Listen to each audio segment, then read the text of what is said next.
Welcome. I'm Joseph.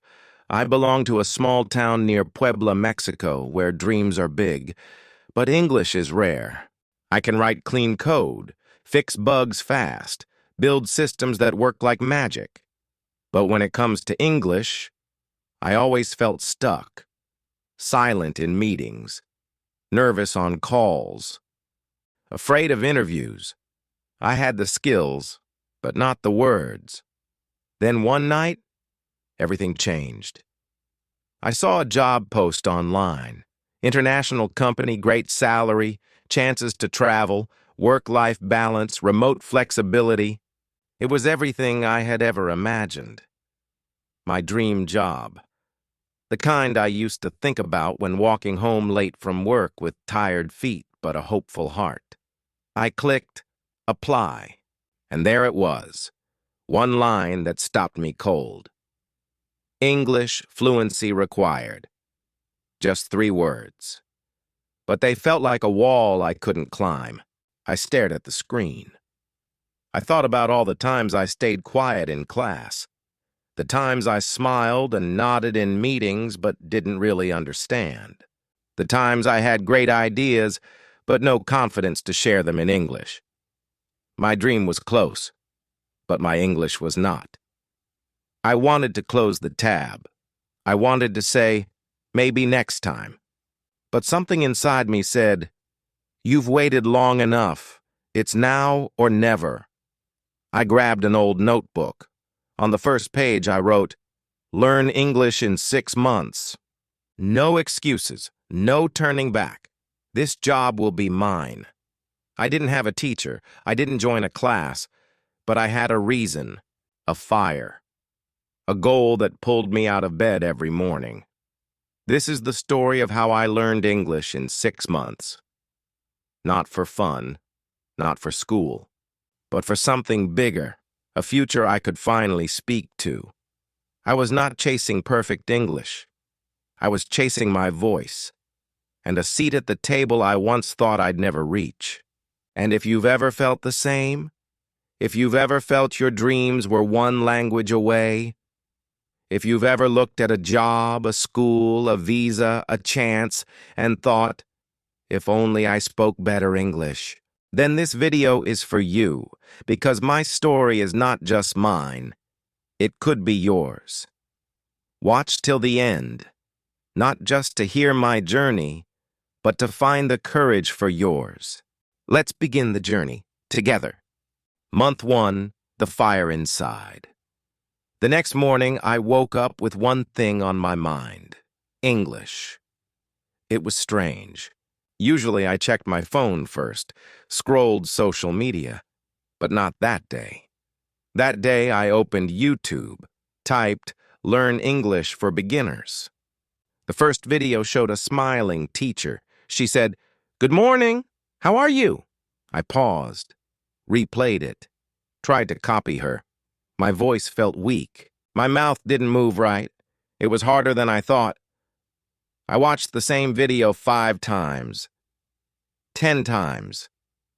Still, I couldn't say the sentence smoothly.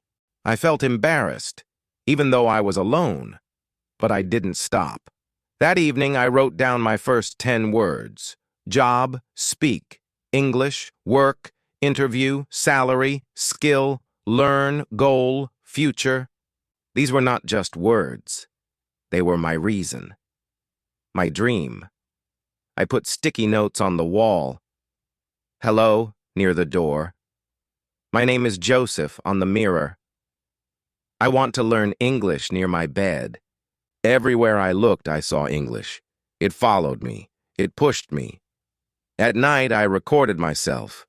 I said, hello, my name is Joseph. I want job. Then I listened to the recording. I sounded nervous. My voice was shaking. My grammar was wrong. I laughed. Not because it was funny, because it was real. I was starting from 0, but 0 was better than nothing. 0 could grow. Every morning I gave myself one small goal.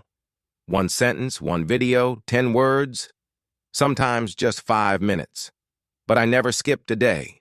I watched English cartoons, slow speech, easy words. I repeated every line, like a child learning to talk again. My family was confused. Why are you talking to yourself? Why do you speak like a robot? But I didn't explain. They wouldn't understand. This was personal. One day I walked past a store. A foreign tourist asked me, "Excuse me, where's the bus stop?" I froze. My heart jumped. Then I said slowly, "Straight and left." He smiled. "Thanks, man," and left. It was only 2 words, but I felt like I had won a trophy. That night I wrote in my notebook, "I spoke English today." It wasn't perfect, but it was real. By the end of the month, I had watched 25 videos, learned 300 words, and recorded 20 voice clips. I still made mistakes, still got nervous, still didn't sound fluent. But I had something more important: momentum. I had started, and I was not going to stop. Because this was not just about language. This was about freedom. This was about walking into that interview room and speaking like I belonged there. Month 2, the routine. The fire was still burning, but I needed something stronger now. Discipline. Motivation comes and goes, but routine stays. So I made a plan, simple, honest, 1 hour every day, no excuses, 30 minutes in the morning, 30 at night. That was my deal with myself. I didn't wait for the perfect time. I created it. Woke up earlier, slept later, even when I was tired, even when I didn't feel like it. In the morning, I watched English news, slow version. In the evening, I watched English stories with subtitles. I didn't just watch. I copied, repeated, paused, shadowed. I became a parrot, a serious one. I said the same sentences again and again until my tongue didn't trip, until my voice felt natural. I talked to the mirror. "Good morning, sir. Thank you for calling. My name is Joseph. This is my resume." I imagined I was already in the interview. I stood straight, smiled, answered questions no one asked. My family thought I was going crazy. I didn't care. Let them laugh. I was building my future. I labeled everything in my room: window, door, fan, phone, book, pen, chair. I started thinking in English, slowly, but surely. Even during lunch, I listened to English podcasts. I couldn't understand much, but I let the sound live in my ears, like music I was learning to enjoy. I also made a WhatsApp group. Just me, yes, one member. I sent voice notes to myself, every day, 1 minute, talking about anything, my day, my dreams, my thoughts. Some recordings were bad, some were worse, but some, just a few, made me smile, because they were better than yesterday. By the end of month 2, I had created a habit, a strong one. English was no longer homework. It was my daily partner, my second skin. One evening, I looked at the job post again. It was still there, still open. That night, I whispered, "Wait for me. I'm coming." Month 3, speak without fear. Month 3 was different. Now it was time to face the thing I feared the most: speaking to real people. Videos helped, subtitles helped, but they were safe. They didn't laugh. They didn't reply. Real people would. Still, I knew. If I wanted that job, I had to speak. And not just to myself. So I did something scary. I joined a Telegram group for English learners. I said hi. No reply. Next day, I sent a voice message. "Hello, my name is Joseph. I want to improve my English." I waited. My heart raced. A girl from Brazil replied. She said, "Hi, Joseph. "Your English is good. Let's talk." That message changed everything. From then on, I spoke every day. Short sentences, simple topics, mistakes, many, embarrassment, a lot. But fear? It started to shrink. We talked about our countries, our food, our weather. We laughed at grammar. We helped each other. It was beautiful. I also started a new habit. Mimic the masters. I picked short English speeches, Steve Jobs, Barack Obama, and English teachers. I played one sentence, paused, spoke it the exact same way, again and again. I copied tone, emotion, pause, even hand movements. I wasn't just learning English. I was learning confidence. Then something happened. Something big. I received an email from the company. "We have received your application. Your interview is scheduled in 3 months." I couldn't breathe. Tears filled my eyes. I had applied 2 months ago, with a broken resume, in broken English. But somehow, they said yes. Now it was real. This was no longer a dream. It had a date, a time, a countdown. I printed the email, kept it above my desk. Every morning I read it aloud. Interview in 3 months. It became my prayer. From that day, I practiced speaking as if the interviewer was already sitting in front of me. I made a list of common questions.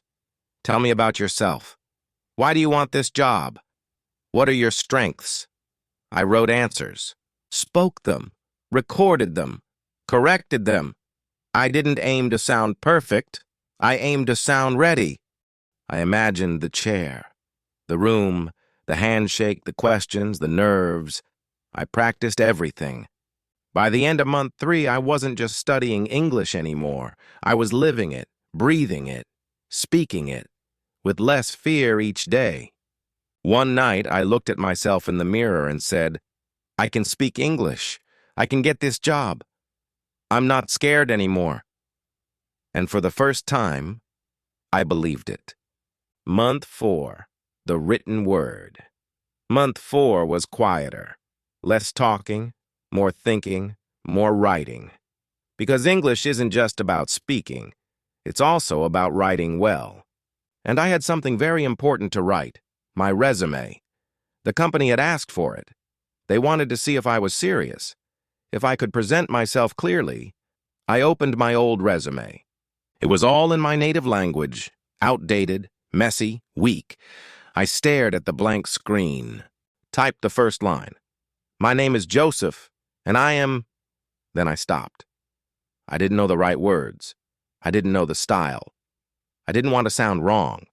But I reminded myself, I had already come this far. So I started small. I searched online.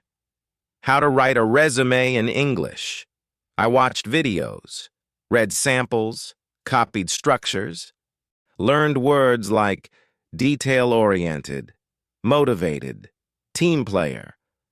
It wasn't just about writing my past. It was about showing my future.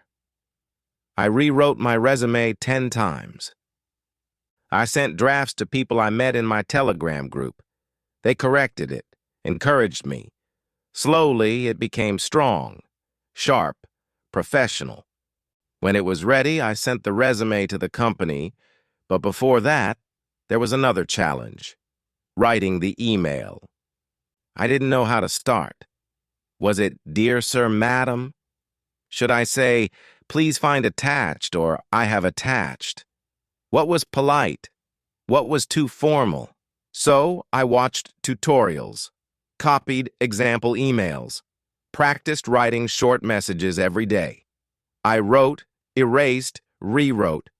Sometimes I read my emails aloud, checking if they sounded natural. My Telegram friends helped too. They corrected my mistakes, suggested better phrases, and encouraged me to keep trying. I learned simple, clear, polite phrases like, "Dear Sir, Madam, I am excited to apply for the position and have attached my resume for your review. Thank you for considering my application. I look forward to your response. Finally, I felt confident enough. I hit send. Then came simple, short, but important emails. I practiced writing to HR. Dear Sir, Madam, I am excited to attend the interview. Looking forward to your response. I learned to write with confidence and respect. No mistakes, no fear, but I didn't stop there. I started reading short articles in English, news, blogs, job tips. Every new word went into my notebook. Every sentence became a teacher. I also kept a daily journal, just a few lines each night about my day, my feelings, my progress. Example, today I learned the difference between say and tell. I made a mistake during voice chat, but it was okay. I laughed. Then I learned. Those small writings helped me find my English voice. It felt good to see my thoughts on paper, in a language I once feared. This month was not loud, but it was powerful. Because in job interviews, it's not only your mouth that speaks. Your words on paper speak too. By the end of month 4, I had a strong English resume sent to the company, practice emails ready, a notebook full of new words, a journal full of my journey, and most of all, I had clarity. Clarity in what I wanted to say and how I wanted to say it. The interview was getting closer. The pressure was real, but I looked at my documents and whispered, "You're ready. You just need to believe it." Month 5, falling and rising. I wish I could say I kept improving. I wish I could say I felt stronger every day, but that would be a lie. Month 5 was hard. The closer the interview came, the more pressure I felt, and pressure brings doubt. Was my English good enough? Would they laugh at my accent? What if I forget everything during the interview? These thoughts hit me like a storm, loud, heavy. They shook me. One day, I joined a live English speaking session. 10 people, fast talkers, confident voices. I spoke once, and someone corrected me. Not kindly. I went silent, left the session, closed my laptop. I felt small again, like I was back at the beginning. That night, I didn't practice. Next day, I didn't open my notebook. For 3 days, I did nothing. I almost quit. But then, I listened to one of my old voice messages from month 1. I was slow, nervous. My grammar was broken. I smiled, because I had come so far. So far. Why are you judging your English now? I asked myself. You're not perfect, but you're better. So much better. That small moment saved me. I came back stronger, not just with fire, but with forgiveness. I gave myself permission to fall, because falling means you're still moving. From that point, I changed my mindset. I stopped chasing perfection. I started chasing connection. I told myself, in the interview, they don't want perfect English. They want honest answers, a clear mind, a confident heart. So, I practiced being real. I spoke to friends, even if I made mistakes. I watched videos and didn't pause. I joined English spaces online, even if I was the quietest voice. I started saying things like, "Can you repeat that?" "Sorry, I didn't understand." "Let me try again," because that's what real English learners do. I also practiced breathing. Yes, breathing. Before speaking, I slowed down. 1 breath in, 1 breath out. Then I spoke. It helped more than grammar rules. I began to trust myself again. And people noticed. One guy in my practice group messaged me, "Joseph, your English is getting so natural. You sound confident now." That message stayed with me, because it reminded me. Others see our progress before we do.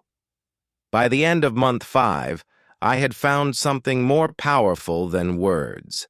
I had found faith, faith in my journey, faith in my voice, faith that even with mistakes, I could still succeed.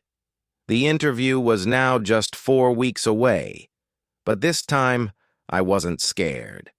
I was ready to rise. Month 6, the big interview and job offer. I dressed in silence. My heart was loud, my palms were sweaty. I buttoned my white shirt, polished my shoes again and again, slipped my notebook into my pocket, not to read, just for comfort. I looked in the mirror. "I'm ready," I whispered. Once, twice. I had to believe it. The road to the office felt longer than ever. Every red light stretched like forever. But I kept breathing. In, out, in, out. I reached early. The receptionist smiled. "Mr. Joseph, please wait. They'll call you shortly." I nodded, sat down, legs shaking, mind running wild. What if I forget everything? What if they speak too fast? I closed my eyes. No phone, no noise, just my voice inside. "You've worked for this. Don't back down now." Then I heard it. "Mr. Joseph, they're ready." I stood up, straightened my shirt, held my breath, and walked in. 3 people, suits, eyes, notebooks open. They looked serious, and one of them said, "Good morning. Have a seat, please." I took the seat with shaking legs and replied, "Good morning, thank you." While taking the seat, I reminded myself that I just have to be honest. Then came the first question of the interview. "Can you please introduce yourself?" I smiled. Not too big, just enough to be real. And I began. "My name is Joseph. I come from a small town near Puebla, Mexico, but I carry big dreams. I am a self-taught tech enthusiast with a strong passion for software development and problem solving. Over the past few years, I have learned to code in Python and JavaScript, and I have built small projects to improve my skills. I am eager to grow and contribute my knowledge in real work environments.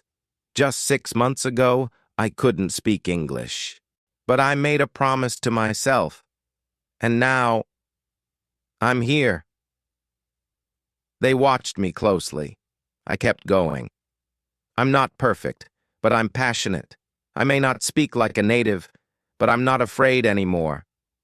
They asked about my experience. I answered honestly. "I have completed several online courses on web development and software engineering.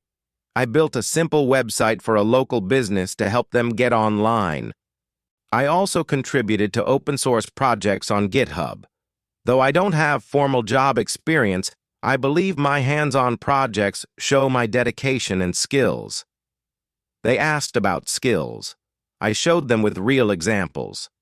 My skills include Python programming, front-end development using HTML, CSS, and JavaScript, and basic database management with SQL. I am comfortable using tools like Git for version control, and working in teams through online collaboration platforms. I am always learning and adapting. They asked how I learned English in 6 months. I looked straight at them, calm, focused, and I said, "I watched videos, repeated sentences out loud. I spoke to myself every day. I joined online groups. I recorded my voice. I made mistakes, so many, but I never gave up because I was preparing for this moment." The room was quiet. They listened. One smiled gently. "You've come far," she said. Another nodded. "Thank you, Joseph. We'll be in touch." I stood up, gave a small nod. "Thank you for this opportunity." I walked out, lighter, stronger, proud, not because I was perfect, but because I had done it. I had shown them the real me. No fear, no lies, just truth and effort. 2 days later, my phone rang. Unknown number. Hello, is this Joseph? Yes. Congratulations, you got the job. I froze, then smiled, then tears. Thank you. Thank you so much. I ended the call, put the phone down, sat on the edge of my bed, and I cried. Not from pain, but from victory. The boy who once couldn't say a full sentence was now going to work in English, live in English, grow in English. 6 months. One dream. And I made it real. Not because I was lucky, not because I had everything, but because I showed up. Every single day. That night, I called my parents. My voice trembled as I said, I got the job. They cried with joy. I thanked them for their endless support and sacrifices. From my first salary, I bought them gifts, small tokens of my gratitude. A watch for my father, a necklace for my mother. More than gifts, it was a promise that I would keep climbing, for them and for myself. What you can do to learn English too. Now maybe you're watching this and thinking, can I do it too? Can I really learn English in just 6 months? Let me tell you something from the bottom of my heart. Yes, you can. I'm not a genius. I'm not rich. I didn't go abroad. I just had a dream, and I didn't let it go. You don't need to be perfect. You just need to be honest, hungry, and a little crazy about your goal. Here are the exact things that helped me and can help you too. First, have a strong reason. Don't learn English because others are doing it. Don't learn it just for fun. Learn it for a purpose that makes you wake up early and sleep late. My reason was my dream job. Yours could be anything. A better life, a chance to study abroad, or just to speak with confidence. But find your reason. Write it down. Read it every morning. Let it become your fire. Second, make English your daily habit. No big jumps, just small, steady steps. You don't need 5 hours a day. Even 30 minutes is powerful if you do it every single day. Here's a simple plan. 10 minutes speaking, 10 minutes listening, 10 minutes reading or writing. Stick to it like brushing your teeth. You will be shocked at how fast you grow. Third, surround yourself with English. Make English your environment. Put sticky notes on your walls. Change your phone's language. Think in English. Talk to yourself in English when walking or cooking. Even when you're tired, listen to a podcast. Even when you're sad, write how you feel in English. Let it enter your life like a best friend who never leaves. Fourth, watch and copy. Don't just watch videos, copy them. Pick your favorite speaker or teacher. Play one sentence. Pause. Repeat it just like them. Match their tone, their rhythm, their emotion. Do this daily. Soon, you won't just be learning English. You'll be living it, like an actor playing the best role of your life. Fifth, speak before you're ready. This is the hardest one, but the most powerful. Don't wait for perfect grammar or more vocabulary. Just speak. With mistakes, with fear, with a shaking voice. Join English groups. Talk to strangers. Send voice messages to friends. Even talk to yourself in the mirror. Every time you speak, your fear gets smaller and your power grows. Sixth, write something every day. Start a simple journal. Even just 2 or 3 lines. Today I learned a new word. I made a mistake, but I corrected it. I feel stronger than yesterday. Writing makes your thoughts clear, and soon your mind will start to think in English. That's when magic happens. Seventh, prepare for real-life situations.